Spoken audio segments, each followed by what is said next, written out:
সুনীলের হাতে পায়ে ধরে বলেছিলাম, আমাকে ছেড়ে দাও।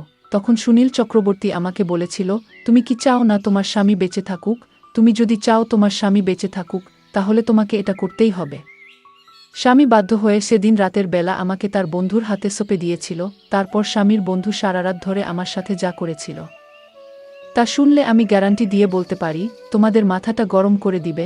আমার নাম কবিতা। প্রতিদিন রাতে আমার স্বামীর বন্ধু আমার ঘরের ভিতর ঢুকে আমার স্বামীর চোখের সামনে অর্ধেক অর্ধেক কথাটা বলার পরে আমার সাথে ঘনিষ্ঠ সম্পর্ক করত, আর আমি কেঁদে যেতাম, কিন্তু কিছু করতে পারতাম না।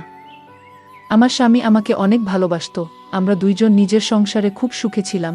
একদিন হঠাৎ করে আমার স্বামীর প্রিয় বন্ধু আমাদের ঘরের ভিতর ঢুকে পড়ল। তারপর আমার স্বামীকে বলল, তোর বউয়ের উপর তো আমার অধিকার আছে, তাই আজ রাতে তোর বউয়ের সঙ্গে আমি থাকব।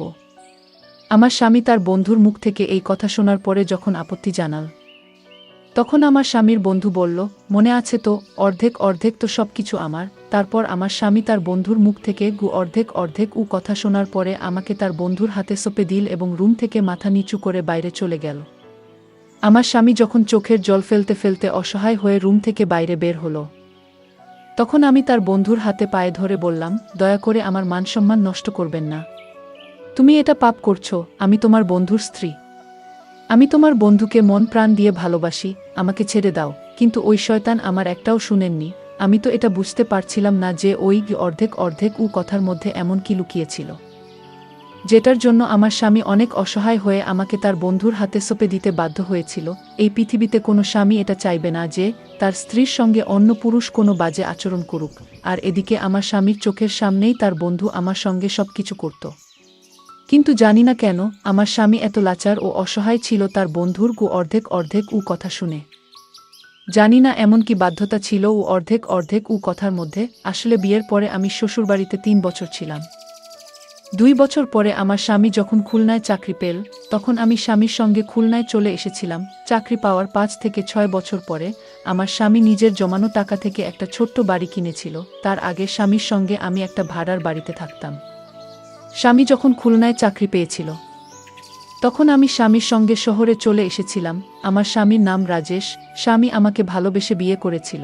আসলে সে আমাকে বেশ কয়েকবার দেখেছিল। আমার বাড়ি থেকে রাজেশের বাড়ির দূরত্ব মাত্র 3 মিনিটের। বিয়ের পরে রাজেশ বলেছিল, আমাদের বিয়ের 1 বছর আগে থেকে সে নাকি আমার উপরে লক্ষ্য রেখেছিল। তারপর সে নিজে আমার বাবার বাড়িতে এসে বাবার কাছে তার সঙ্গে আমার বিয়ের প্রস্তাব রেখেছিল। বাবা রাজেশের সঙ্গে আমার বিয়ে পাকা করেছিল, কারণ গ্রামে রাজেশের খুব ভালো নাম ছিল, কারণ সে পড়াশোনায় খুব ভালো ছিল এবং গ্রামের সবাই জানত রাজেশ একদিন না একদিন অবশ্যই একটা ভালো জায়গা চাকরি পাবে। রাজেশ যেহেতু শিক্ষিত ছিল এবং সে চাকরি পাবে, এটা ভেবে আমার বাবা রাজেশের সঙ্গে আমার বিয়ে দিয়েছিল। এবং গ্রামে রাজেশের বাবার অনেক জমি জায়গাও ছিল। বাবা ভেবেছিল রাজেশের ঘরে আমি অনেক সুখে থাকব, কিন্তু আমার কপালে যে এত কষ্ট লেখা ছিল, সেটা আমি ও আমার পরিবারের লোক কেউ স্বপ্নেও ভাবতে পারেননি। বাবা মা যখন তার ছেলে মেয়ে কোনো একটা সম্বন্ধ খুঁজে বের করে বিয়ে পাকা করে, তখন তারা এটা ভেবেই বিয়ে দেয় যে আমার ছেলে বা মেয়ে খুব সুখে থাকবে। কিন্তু কার কপালে কি লেখা আছে, এটা তো কেউ বলতে পারবে না। বিয়ের পরে আমি কিন্তু খুব সুখে ছিলাম। আমার স্বামী আমাকে ভীষণ ভালোবাসত, কারণ এমনিতেই সে আমাকে আগে থেকে পছন্দ করত। কিন্তু আমি তাকে চিনতাম না। বিয়ের পরে স্বামী আমাকে বলেছিল সে নাকি আমাদের বিয়ের আগে থেকেই আমাকে ভালোবাসত, কিন্তু সামনে থেকে কোনোদিন কিছু বলার সাহস পায়নি। তাই সে সরাসরি আমার বিয়ের ব্যাপারে বাবার সঙ্গে কথা বলেছিল। বাসর রাতে আমাকে উপহার হিসেবে সোনার চেন দিয়েছিল এবং বলেছিল একটু একটু করে টাকা জমিয়ে নাকি সে সোনার চেনটা আমার জন্য তৈরি করেছে। কারণ আমাদের বিয়ের আগে রাজেশ বেকার ছিল। সে তখন তার দাদার দোকানে থেকে তার দাদার কাজে সাহায্য করত এবং তার দাদা হাতখরচ হিসেবে প্রত্যেক মাসে রাজেশকে কিছু টাকা দিয়ে দিত। সে ওই টাকা থেকে কিছু টাকা জমিয়ে আমার জন্য এই সোনার চেন বানিয়েছিল। তারপর বিয়ের পরে রাজেশ যখন চাকরি পেল, তখন রাজেশের সঙ্গে আমিও শহরে চলে এসেছিলাম, কারণ ওর এটা অনেক দিনের স্বপ্ন ছিল যে নিজের টাকা দিয়ে বাড়ি কিনবে। আমাদের নিজস্ব বাড়ি আসার পরে মনে হয়েছিল জীবনের সব সুখ এবং আনন্দ আমি পেয়ে গেছি। মাঝে মধ্যে আমার বাবা মা আমাদের সঙ্গে দেখা করতে আসতো। আমার বাবা তো এটা ভেবে খুশি ছিল যে আমার বিয়ে রাজেশের সঙ্গে দিয়ে একদম ঠিক করেছে, যার জন্য আজ আমি এত সুখে আছি। কিন্তু আমার জীবনে খারাপ অধ্যায় তো সেই দিনই শুরু হয়ে গেছিল, যেদিন আমার স্বামীর বন্ধু হঠাৎ করে আমাদের বাড়িতে ঢুকে পড়েছিল। সেদিন আমি রাজেশ পছন্দের তরকারি রান্না করেছিলাম। সেদিন দুপুরবেলা আমি ওর স্বামী দুজনে একসঙ্গে বসে খাবার খাচ্ছিলাম এবং আমরা খুবই খুশি ছিলাম। তখন হঠাৎ করে আমাদের বাড়ির বেল বেজে উঠল। রাজেশ তখন আমার মুখের দিকে চেয়ে বলল, এই দুপুরবেলা আমাদের বাড়ি কে এসেছে? সেদিন রাজেশের ছুটির দিন ছিল। সেদিন সারাদিন স্বামী আমার সঙ্গেই ছিল। আসলে ছুটির দিনে স্বামী আমার অনেক কাজে সাহায্য করে দিত। তারপর বাড়ির বেল বাজার পরে আমি যখন দরজা খুলতে গেলাম, তখন তাকে চিনতে না পেরে যখন স্বামীকে ডাক দিলাম, তখন স্বামী এসে তাকে দেখামাত্র এত বেশি ঘাবড়ে গেল যে তার মুখ দিয়ে কথা বের হচ্ছিল না। কিছুক্ষণ পরে দরজার ওপারে দাঁড়িয়ে থাকা ছেলেটি যখন আমার স্বামীর দিকে মুচকি হেসে এসে বলল, কি ব্যাপার বন্ধু? আমাকে দেখে তুমি অনেক বেশি ভয় পেয়ে গেলে? আমাকে বাড়ির ভিতরে ডাকবে না? এইভাবে দরজার সামনে দাঁড়িয়ে দাঁড়িয়ে আমার দিকে তাকিয়ে কি লাভ? তোমার বাড়ি মানেই তো আমার বাড়ি, তাই আমাকে বাড়ির ভিতরে আসতে দাও।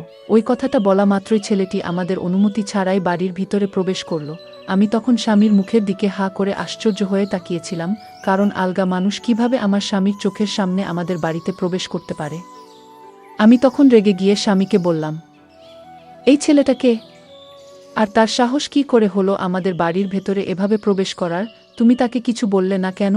রাজেশ বলল, এটা আমার ছোটবেলার বন্ধু, এর নাম হচ্ছে সুনীল চক্রবর্তী। ছেলেটি বাড়ির ভিতরে ঢুকে আমাদের কোনো কিছু না বলেই একটা ঘরের মধ্যে নিজের জিনিসপাতি ভরে দিয়ে স্বামীকে বলল, আমার প্রিয় বন্ধু, আজকে থেকে এই রুমটা হচ্ছে আমার। আমার স্বামীর বন্ধুর অসভ্যতা দেখে আমি স্বামীকে বললাম, তোমার বন্ধুকে এত বেশি আশকারা দিচ্ছে কেন? আমার বন্ধু তো এমন ব্যবহার করছে, মনে হচ্ছে যেন এই বাড়িটা তোমার নয়, তোমার বন্ধুর। আর তুমি এইভাবে তাকে কিছু না বলে চুপচাপ ভূতের মতো দাঁড়িয়ে আছো কেন বলো? তখন সে বলল, তুমি চিন্তা করো না, ও কিছুদিন পরেই আমার এখান থেকে চলে যাবে। আমার বন্ধুর একটু অভ্যাস আছে আমার সব জিনিসের উপরে দখল আন্দাজি করা। সে ছোটবেলা থেকেই আমার প্রত্যেকটা জিনিসের উপরে নিজের অধিকার দেখায়। আসলে ছোটবেলা থেকে আমি তাকে নিজের ভাইয়ের মতো ভালোবাসতাম, কারণ আমার মতো তারও বাবা মা অনেক আগেই মারা গেছিল, তাই আমি তাকে নিজের ভাইয়ের মতোই অনেক ভালোবাসতাম। স্বামীর বন্ধুর ব্যবহার দেখে আমাদের তো দুপুরের খাবার দাবার উঠে গিয়েছিল। তারপর আমার স্বামীর বন্ধু ঘরের ভেতরে নিজের জিনিসপাতি রাখার পরে আমাদের কিছু না বলে আমার স্বামীর চেয়ারে বসে স্বামীর প্লেটের খাবারটা নিয়ে খেতে শুরু করে। তখন আমি রাগে স্বামীর বন্ধুকে বললাম, এই প্লেটটা তো আমার স্বামীর, তোমাকে আমি অন্য প্লেটে খাবার দিচ্ছি। আমার স্বামীর বন্ধু বলল, না না, প্লেট আলাদা করার কোনো দরকার নেই, আমরা সবকিছু অর্ধেক অর্ধেক ভাগ করে নেব, তাই এই প্লেটের খাবারটাও আমরা অর্ধেক অর্ধেক খেয়ে নিতে পারবো। এই কথাটা বলে সে আমার স্বামীর ভাগের খাবারটা খেয়ে চলে গেল। আমি তো হা করে আশ্চর্য হয়ে স্বামীর মুখের দিকে তাকিয়েছিলাম, কারণ এত অসভ্যতা করতে আমার জীবনে আমি কাউকে দেখিনি।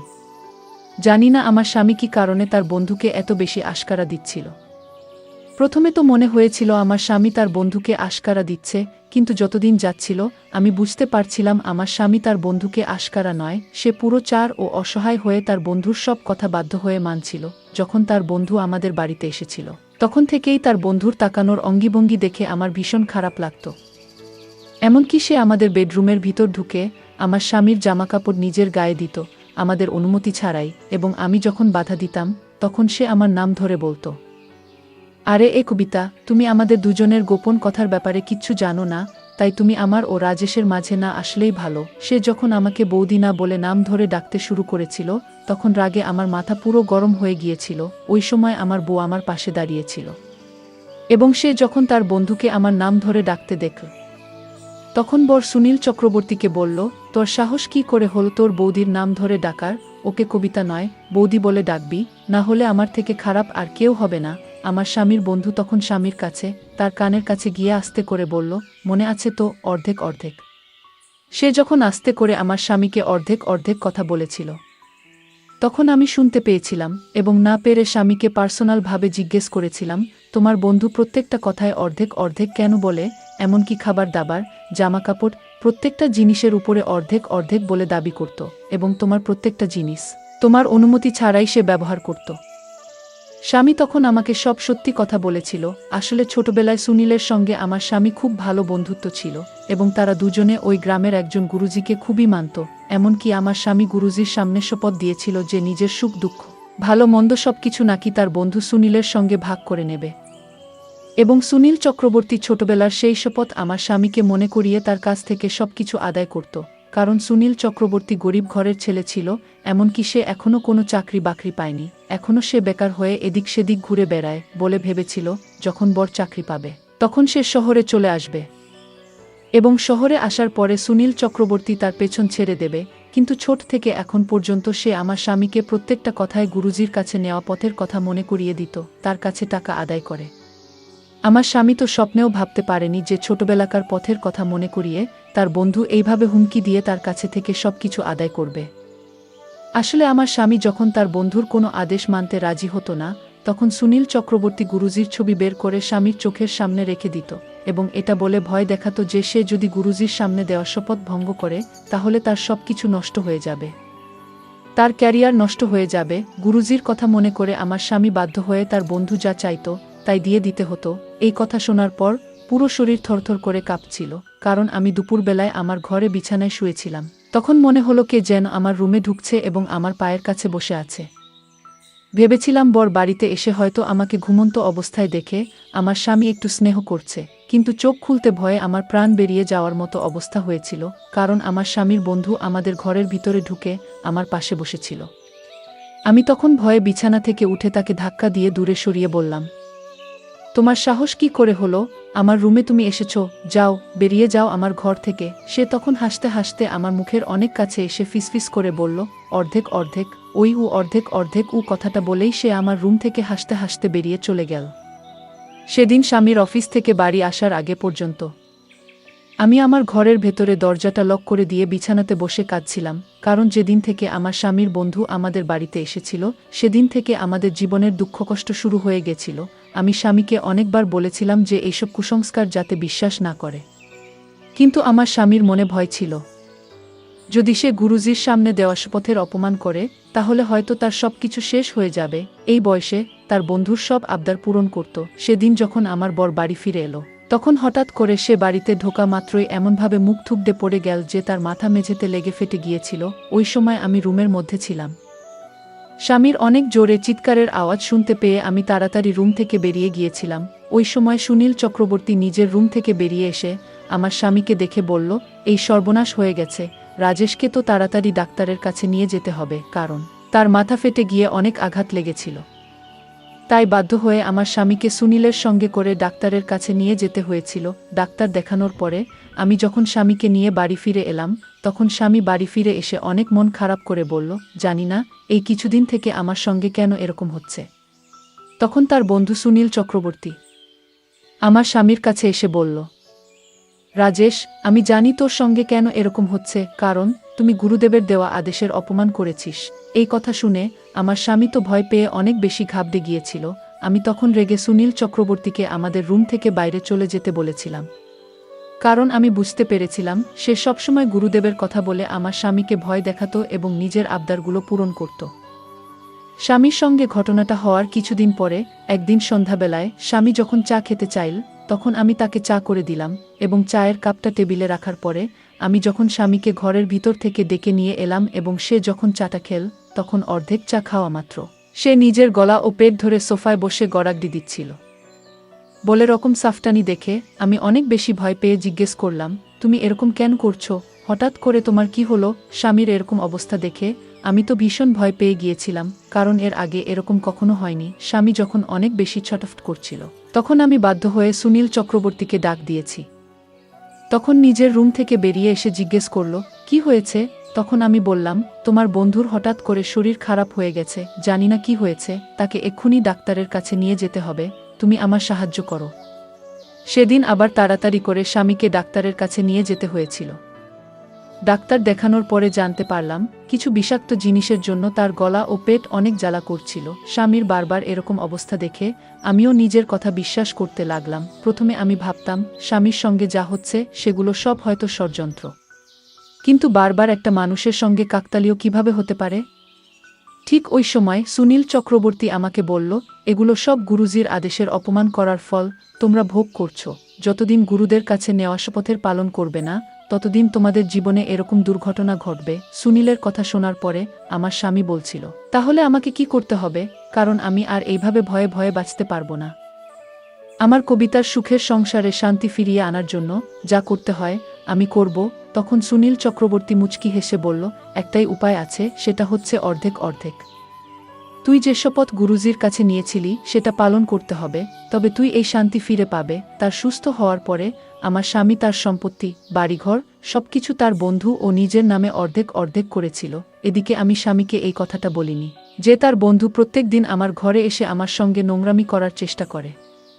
কারণ আমি যখন প্রথমে আমার স্বামীকে সুনীলের ব্যাপারে বলেছিলাম যে তার বন্ধু মোটেই ভালো মানুষ নয়, সে আমার উপরে নোংরা নজর দিয়েছে, তখন আমার স্বামী আমার কথার অত গুরুত্ব দেয়নি। কারণ আমার স্বামী নিজেও ভাবতে পারেনি যে তার বন্ধু আমার সঙ্গে এত খারাপ আচরণ করতে পারে। সেই সময় যদি আমার স্বামী নিজের মনে একটু সাহস করে সুনীল চক্রবর্তীকে ঘর থেকে বের করে দিত, তাহলে আমাদের আজ এত খারাপ অবস্থা হতো না। কিন্তু আমার স্বামী গুরুজির উপর এত বেশি অন্ধবিশ্বাস করেছিল যে সে ভয় পেয়ে নিজের সবকিছু ত্যাগ করতে রাজি হয়ে গেছিল। আমার বোনের উপর দিয়ে ওই সময় অনেক বেশি দুর্যোগ যাচ্ছিল।